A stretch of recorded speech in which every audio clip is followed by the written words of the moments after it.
Welcome, everyone, to this fresh new episode of the podcast. I pray that today is a great day for you. I pray that today is a day that you're not dealing with your anxiety as much, that your anxiety's on vacation this week, that he's not in your basement or under your bed trying to grab your ankles as you get up every morning, but that you're having a good day. I realize that so many of us have probably been overwhelmed these past couple weeks from this COVID-19 crisis. But my hope is that today is a good day.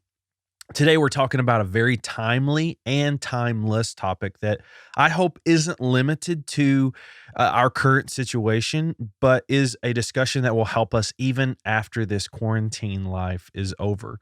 Today, we're talking about isolation and the factory of our minds. So you see why it's timeless and timely.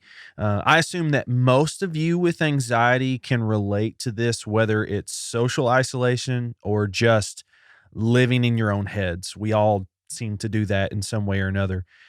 The goal today, though, is to see the importance of living outside of our heads and the power of community. I know you've heard me say that before, but we're going to keep talking about it.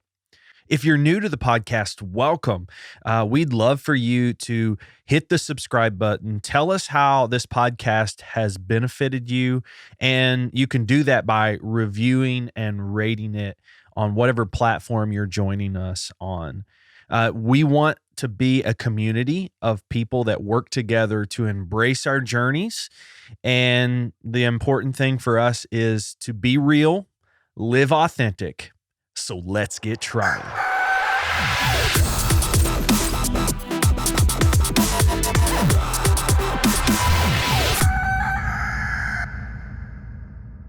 Do any of you remember the classic movie Castaway? Castaway follows Chuck Nolan, a FedEx employee played by Tom Hanks, whose plane crashes while en route to Malaysia. Nolan is the only survivor of the crash and finds himself stranded on an island. For 4 straight years, he lives isolated and alone, going through what has to be probably one of the most emotionally traumatic experiences a person can endure. Nolan spends so much time alone that he creates a fictitious character, a companion, if you will, with a volleyball that he names Wilson. So I'm sure it's pretty obvious why I'm bringing this movie up. The moral of the story is, if you're isolated, you will start talking to volleyballs. I mean, I'm assuming that since you've been in quarantine, you started talking to your refrigerator or your microwave or something. I mean, I'm just assuming because we're all going stir crazy. Isolation is a real thing. It's one of those things that may not be physical isolation, but it can be an emotional one. While you may not be physically stuck on an island, you may be emotionally stuck there. Some of us live in both worlds. We feel emotionally isolated, but have also chosen to physically isolate ourselves from community and relationships. Real quick, I would like for us to look at the words isolation and loneliness. See, they both go hand in hand, and I want us to be clear about our understanding of these words because we're going to be using them quite a bit. Isolation is the act of separating ourselves from others to be alone. Loneliness is the feeling of separation from others to be alone. They sound like the same definition, don't they? But did you hear the difference between the two? Isolation is the act. It's the action of separation, while loneliness is the feeling of separation from others. Again, isolation, the act, loneliness, the feeling. Let's talk now about the impact these words have on our lives and our overall mental health. I would like for you to ask yourself these questions. Would you consider yourself a lonely or isolated person? Do you retreat into your mind because you have a lack of trust for someone? Do you seclude yourself to avoid being hurt? Now, let's take a minute to get a good understanding of loneliness. Remember, loneliness is the feeling of separation. It's that feeling that separates us from people. Is this something you struggle with? Do you feel that when you're with a group of people, you still feel alone? Do you feel like no one cares or no one gets you? Do you find yourself sitting at home on a weekend wondering why nobody's calling or nobody's texting? Do you wonder why people are not asking to hang out or to talk? Obviously, with proper social distancing, of course. See, I want you to know something. I feel this way often. Most days, I feel more alone when I'm with people than I do when I'm actually alone. I want you to understand that I get it. I have been there, I've lived it, and that's why I do what I do. I wish so badly that I could take you and I out of this valley of loneliness and put us in a world of joy and happiness. But if I've come to realize anything about that destination of joy and happiness, it's not going to be a quick helicopter ride, but really it's a dangerous, violent climb up a side of the mountain, up an emotional mountain, really. There's something really important that we need to understand about loneliness. It has been proven that it has the same impact. Loneliness has the same impact as if you or I were smoking 15 cigarettes a day. 15. This makes it more dangerous than obesity. Now, if this isn't enough to get you motivated, here's some other ways that loneliness can affect your health. It's been proven that if you deal with loneliness, you're more likely for heart disease and type 2 diabetes. Also, you're twice as likely to develop Alzheimer's. It wasn't until about 2 or 3 months ago that I was doing some research on this topic and found these numerous articles addressing this issue. And it reminded me of how important this work, this climb really is. It reminded me of the importance of having a social connection. And we'll talk more about that in a minute. Mother Teresa says, the most terrible poverty is loneliness and the feeling of being unloved. Let's focus our attention for a minute on the word isolation. Remember that isolation is the act of separating ourselves from others. Currently, at the time of this recording, we are in quarantine to prevent the spread of the coronavirus. This action has been mandated by states and local and federal government. And some states have issued a stay-at-home order. Some have been a little more open about it. But the reality is this is the act of social isolation. It's isolating ourselves from physical contact to try to help prevent the spread of this virus. Is this a bad thing? Well, not necessarily. By doing this, we're helping protect the tribe. We're helping protect our neighbors, if you will. Isolation isn't always a bad thing, but it is if it leads to loneliness. Our time in isolation has to be filled with routine and purpose, not mindless chaos. Our isolation needs to produce an opportunity for solitude instead of loneliness. But don't ever use solitude as a mask to cover up your loneliness. They're not the same thing. And our isolation, it can produce both. There's a difference between loneliness and solitude. While both require seclusion, only one is a prison and the other a freedom. Solitude is a free feeling of purpose that allows you to be alone but not lonely. Solitude is a positive engagement with ourselves. It's a chance for those of us who follow Jesus to have a deep conversation with the Holy Spirit about who God is and how we can grow to be in his likeness. Loneliness is none of those things. It's merely a negative, abusive relationship with our own insecurities. Loneliness wants to punish who you are and keep you from having deep, meaningful relationships. It wants you to stay lonely. Another side to isolation is the motive in which we have to isolate ourselves. So let's think about this scenario for a moment. A group of your coworkers are heading out to lunch together and they invite you to go. You wrestle internally for a bit and then you decide, nah, I'm not going to go. But really without good reason. Your coworkers leave and you're left feeling alone. It's this crazy cycle of loneliness.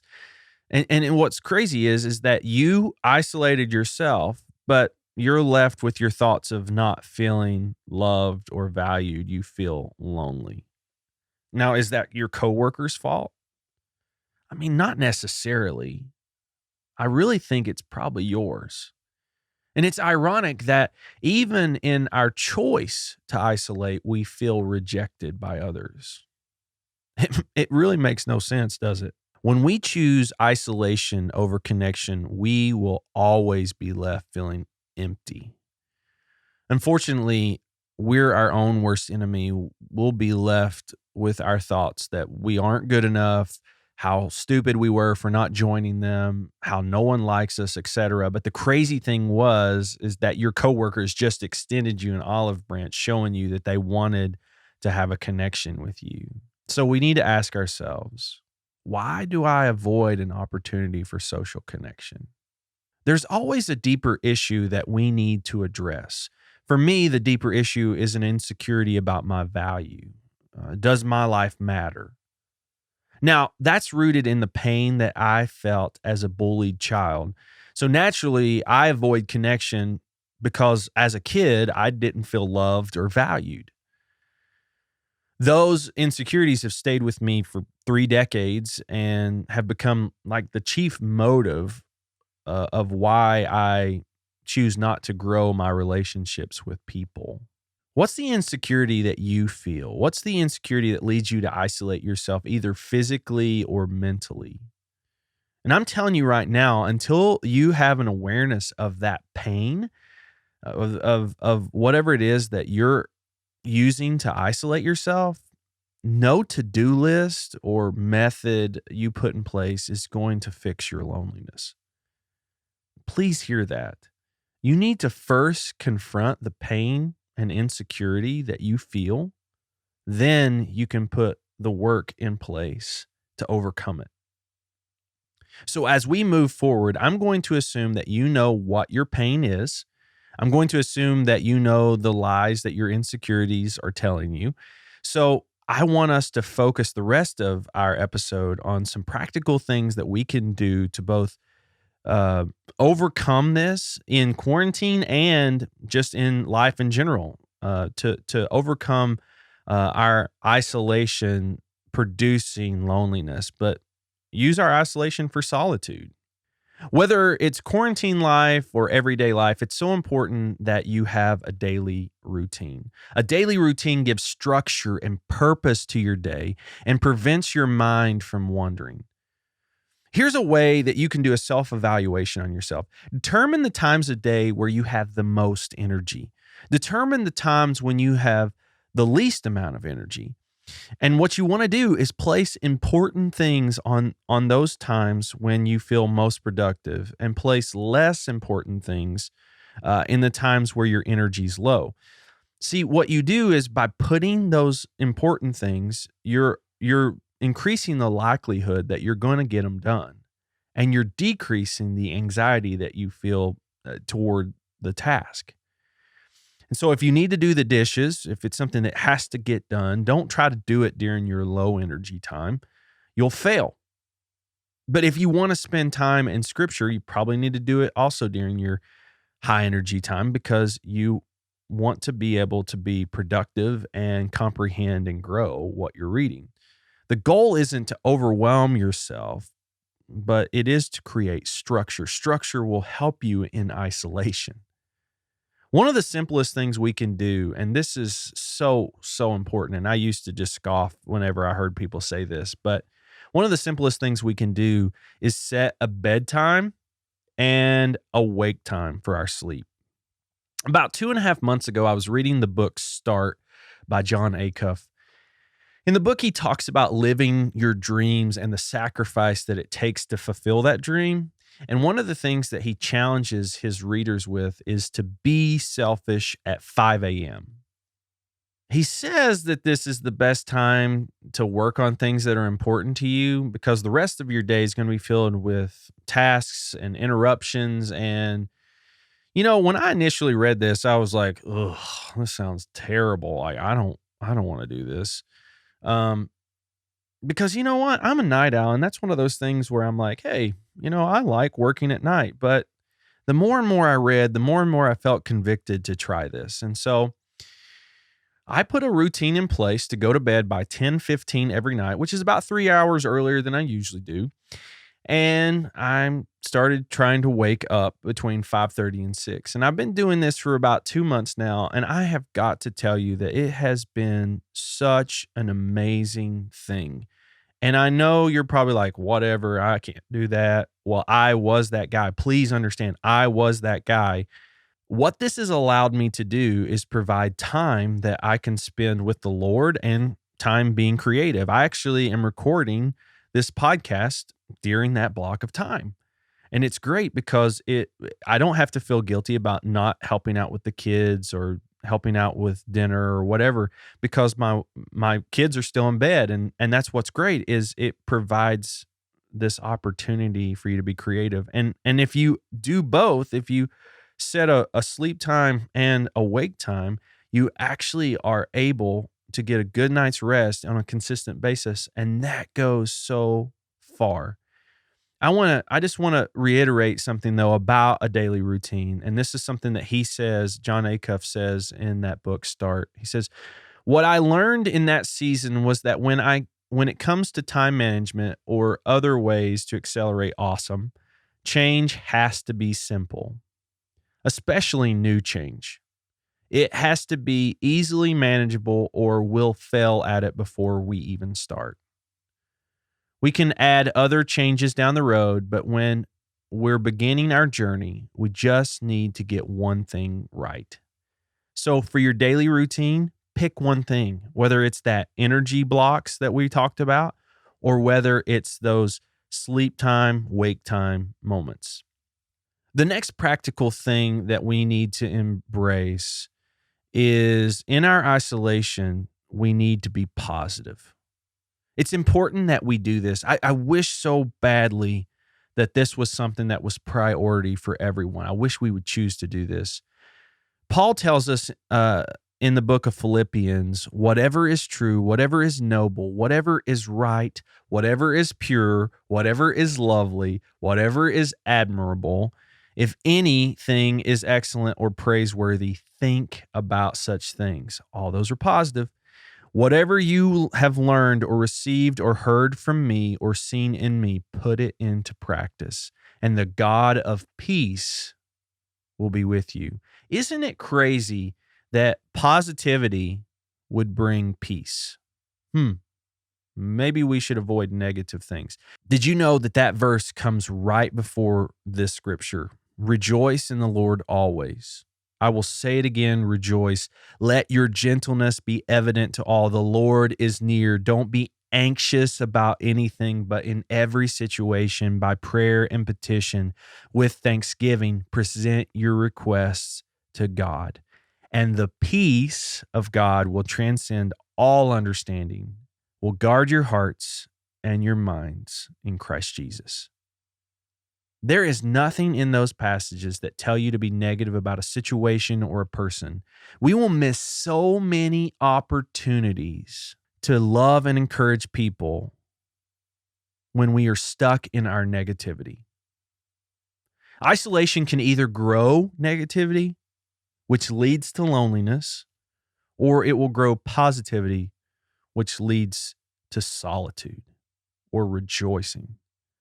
So if you're the person who's stranded on the island inside your mind, it's time to start bringing some new natives to the land. We need positivity in this world so badly, and it has to start with each of us individually. So, how do we take inventory of this in our lives? Well, I think the first thing we should do is ask, what am I consuming? And I've mentioned this before, but if you're glued to the news, I'm going to go ahead and assume that you're consumed by fear, especially these days. If you're watching lots of trashy TV shows, then your mind is going to be consumed with unholy things. If the people you talk to are negative and discouraging, it will only breed criticism in you. So choose positivity, choose love. Maybe instead of watching the news, you play a board game or go on a walk with your family. Maybe instead of binge watching a TV show, you read a good book. I hear the Bible's a good one. These are just a couple of ways that we can choose positivity in our isolation. And this is so important. The last application goes along with choosing love. We're in a time like never before with technology. While we may be stuck in our homes, you can video chat a friend or a family member. You can pick up a phone and call or text someone. We were created for community. And I feel like I've said this 100 times, but we are. Relationships give us the feeling of comfort. It gives us support and hope. Forced isolation doesn't mean we can't have community. It just means we have to do it a little differently. If we're isolating ourselves from others, either emotionally or physically, it's time to put our pride down. It's time to embrace real, authentic relationships. We need to do this. It's time to call up your sister and say, hey, this virus thing, it's freaking me out. It's scaring me. Or it's time to ask your buddy to lunch and say, man, I am struggling with not feeling like I'm good enough lately. G.K. Chesterton said this: through all this ordeal, his root horror had been isolation, and there were no words to express the abyss between isolation and having one ally. What Chesterton is hinting at is that the distance between isolation and another person feels like an eternity. But I want you to hear this. It's actually closer than you think. But it requires the vulnerability to reach out. That's the distance, is whether you're going to be real and authentic or you're going to be prideful and sheltered. So please do it. You and the other person both. We need it. We need those things in our lives. We need people that are real and authentic. Now, the last part of this social connection piece that I want to mention is that we need to have an awareness of others who may be isolating themselves. Just because you're having a good day doesn't mean that everyone is. It doesn't mean that someone isn't living in their own head with thoughts of suicide and loneliness. The most important piece to social connection is love. And we have to stop thinking about ourselves and be able to see other people who may be hurting. We can't miss this. This is so very important. This is the only way we keep going. It's the only way we'll survive isolation. And guess what? We don't have to physically be in the same place to check in on one another. All right, so let's recap our time in this episode. Remember, isolation is the act of separation, while loneliness is the feeling of separation from others. Isolation can produce an opportunity for growth. It can produce solitude, or it can breed loneliness in our insecurities. So we have to work against that. Now, there were 3 things that we can do to fight against this enemy that comes from isolation.